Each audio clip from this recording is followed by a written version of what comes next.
Former 5-star high school recruit Jahvon Quinerly has officially announced that he will be stepping away from the game of basketball. He played 5 years of college basketball, and instead of trying to pursue a career professionally, he's ready to start his next chapter. Jahvon became a very well-known player when he was in high school, obviously because he was one of the best players in the country, but he was also a big part of the Jellyfam movement. If you were around the high school basketball scene in 2017, then you know exactly what I'm talking about. Jahvon and a few others created a group called Jellyfam, which literally made layups cooler than dunks. Everyone and their mothers started doing flashy layups, and they got so big that even NBA 2K put their layup package in the games. But after high school, he had a successful career in college while playing for 3 different schools. His college career didn't quite pan out how he wanted it to, although he still had a really solid career, especially for Alabama. So to see him stepping away is kind of surprising. However, you see this happen with multiple year college players all the time. This is what he posted on Instagram when he announced his decision. You can pause the video or go to his page to read the whole thing, but I'm just gonna summarize it and highlight a few things he said. He starts it off by saying that basketball has opened a plethora of doors for him, so I'm sure there's something already waiting for him, possibly still sports related. He then goes on to say that he just doesn't love basketball anymore, which is always a really sad realization that a lot of people who play sports come to. When basketball is your life for so long, it literally becomes second nature.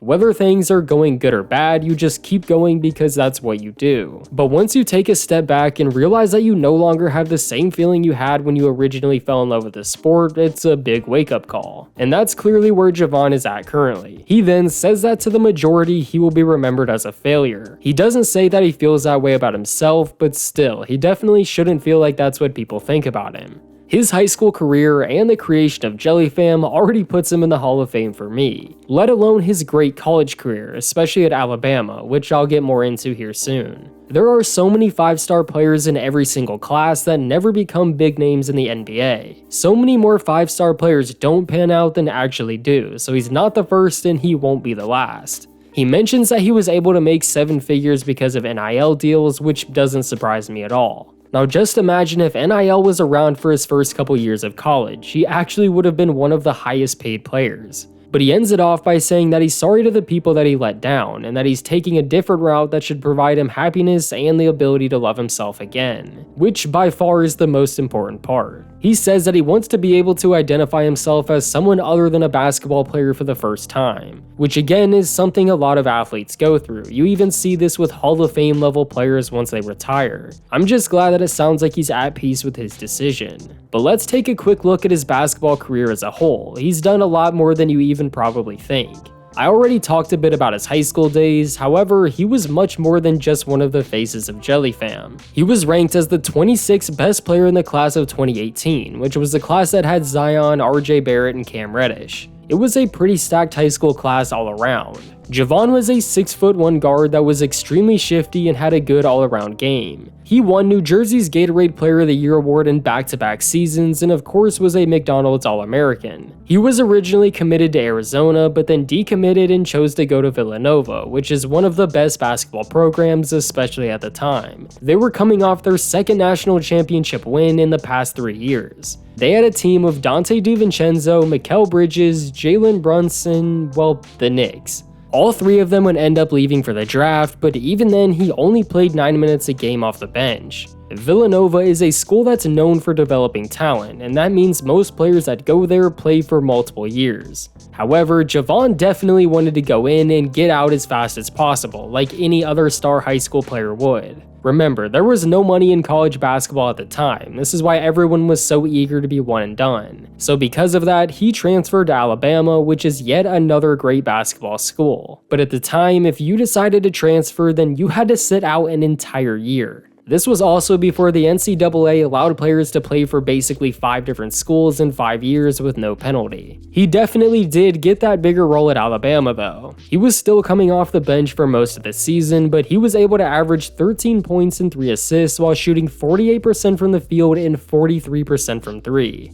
Those numbers were actually really solid. He was one of the best players on the team. They finished with a 26-7 record and they even won the SEC championship. Jahvon played so good that he actually won MVP of the entire tournament. They made it all the way to the Sweet 16 of the March Madness tournament before losing to a really solid UCLA team. The following year, his role would increase again and his numbers would get a slight bump to 14 points and 4 assists a game.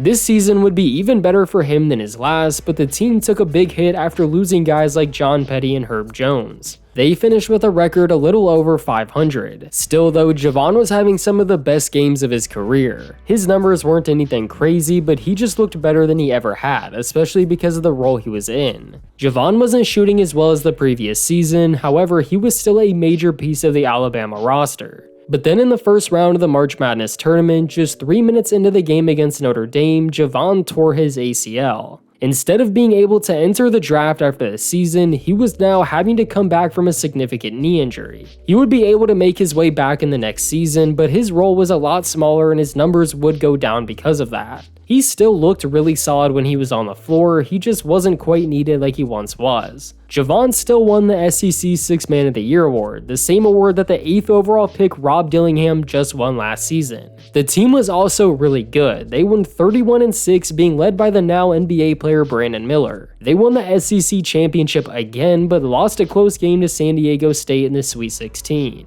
So that leads us to his 5th year of college basketball, and this time he transferred to Memphis. 1, because he definitely received a major payday playing under Penny Hardaway, and 2, because his role would be a lot bigger. The team was able to start the season off really good too. They started out 15-2, but slowly started to fizzle out soon after, finishing with a record of 22-10. Jahvon averaged extremely similar numbers to his starting days at Alabama and was fully back to the player he once was. He got to play a bit more free with Memphis and had multiple really well-rounded games where he filled up every category in the box score. He had 13 games with 15 points or more and 17 games with 5 assists or more. And Jahvon was doing all that while averaging just 2 turnovers a game. He didn't get to go out on a bang, but it still was a good season. Him trying to make the NBA as a 25-year-old guard would still be possible through the G League, but the odds definitely would not be in his favor. Although playing overseas will always be an option for him. I'm not saying he's gonna immediately play in the EuroLeague or the NBL, but there's leagues all over the place that he could easily play in. But you have to remember that leaving your friends and family to go live in another country just to play basketball isn't always the most appealing option. Especially if you have other options, which it sounds like he does.